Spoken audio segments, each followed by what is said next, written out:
Kayo bang dalawa ng mahal mo ay malayo sa isa't isa? At minsan, natatakot ka rin ba na baliwalain ka niya? Pwes, gawin mo itong ritual na ibabahagi ko sa inyo ngayon upang kailanman hindi ka pakakawalan ng mahal mo, malayo o malapit man kayong dalawa sa isa't isa. Kaya ngayon, gawin mo itong ritual na ibabahagi ko sa inyo. Ito'y napaka-epektibo, basta dapat 100% ang paniniwala mo sa mga ganitong pamamaraan.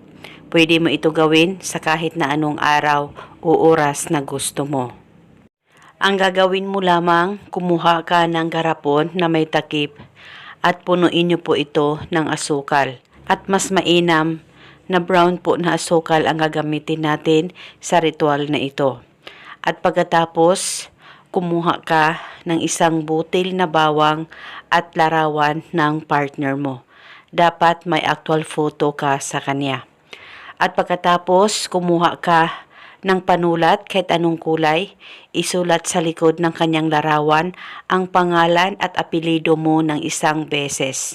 At pagkatapos, i-roll mo lamang ang kanyang larawan at itusok o ibaon mo ito sa asukal na inihanda mo.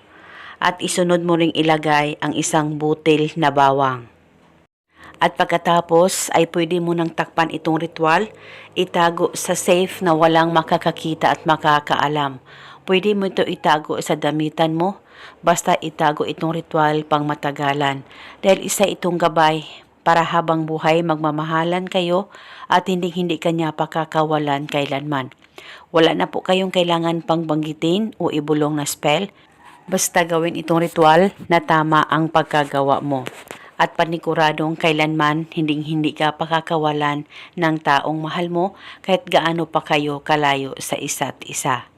At eto muna sa ngayon, maraming salamat po sa panunood. May God bless us all.